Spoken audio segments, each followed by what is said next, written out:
नमस्कार मैत्रिणींनो, स्वागत आहे तुमचं आपल्या यूट्यूब चॅनलमध्ये। आज आपण मस्त अशी सांबारची रेसिपी बनवणार आहोत। झटपट बनणारी आहे, कमी वेळेमध्ये बनणारी आहे आणि एकदम वेगळ्या पद्धतीची आहे ही रेसिपी। तर माझ्या पद्धतीने तुम्ही नक्कीच सांबार करून बघा, झटपट होईल। तुम्हाला सांबार बनवायचा कधीच कंटाळा येणार नाही, एवढं झटपट बनलं जातं आणि तेवढंच टेस्टी पण आहे। मी तुरीची डाळ शिजून घेतलेली आहे कुकरला। फक्त डाळ आपल्याला शिजून घ्यायची। कोणी कोणी काय करतं, डाळीमध्येच भाज्या शिजून घेतात, तर आपल्याला कुकरला भाज्या बिलकुल शिजून घ्यायच्या नाहीत। आपण ज्या कुकरला भाज्या शिजवतो तर त्याचा म्हणजे वेगळी टेस्ट लागते त्याने आणि खूप साऱ्या शिजल्या जातात डाळीबरोबर। तर आपल्याला भाज्या कशा शिजवायच्या आहे सांबारची, म्हणजे कशा स्टेप बाय स्टेप कसं सांबार बनवायचं, तर व्हिडिओ पूर्ण बघा मैत्रिणींनो। तेल टाकून घेतलेलं आहे मी, तेल आपलं गरम झालेलं आहे। त्यानंतर जिरं आणि मोहरी टाकून घेतलेलं आहे। जिरं मोहरी तेलामध्ये मस्त असं तडतडून द्यायचं।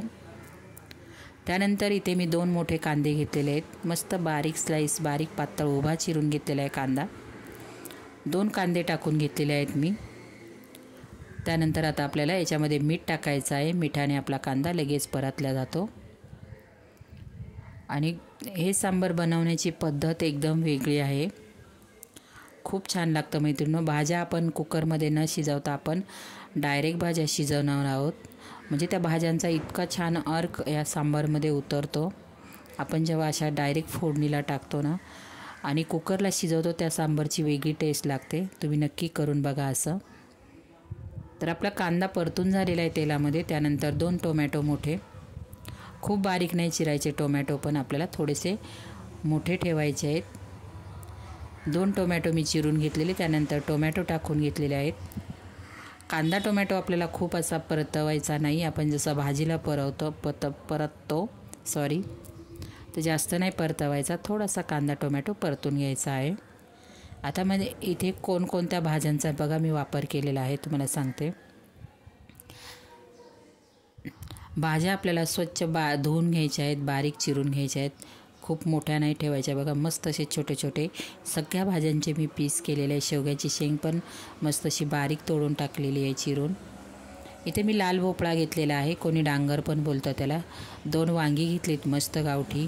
शेवग्याची शेंग तोंडली टाकलेली आहे आणि त्यानंतर मी इथे गाजर पण टाकलेले आहे, वांगी, शेवग्याची शेंग, सगळ्या भाज्या मी याच्यामध्ये टाकून घेतल्या आपण ज्या सांबारसाठी वापरतो त्या। आणि भाज्या आपल्याला कांदा टोमॅटोवर व्यवस्थित अशा परतून घ्यायच्या आहेत।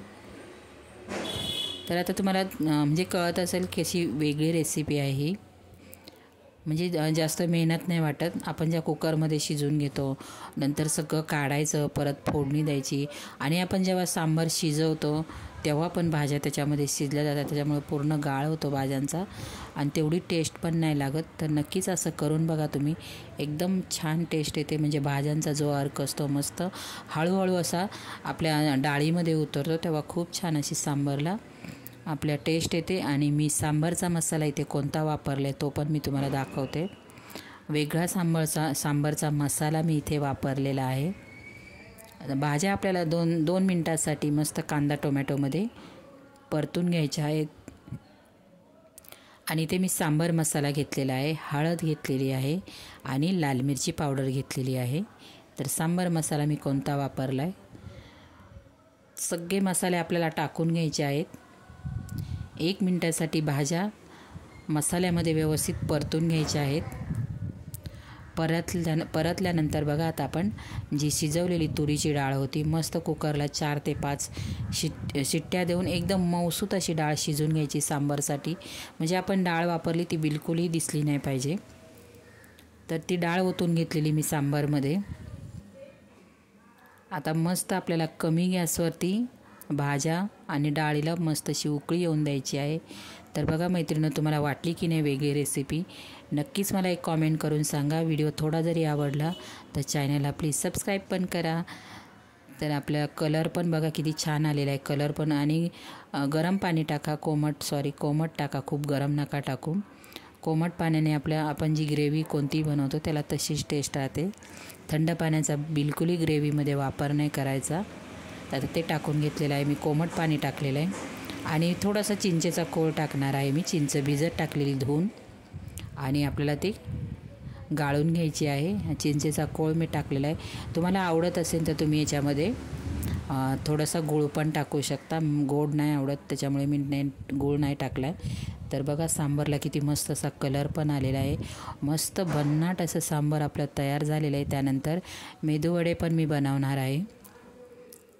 तर मस्त असं सांबारची रेसिपी आपली तयार आहे. करून बघा तुम्ही एकदा नक्की माझ्या पद्धतीने करून बघा आणि रेसिपी कशी झाली नक्कीच मला माझ्या कॉमेंट बॉक्समध्ये सांगायला विसरू नका.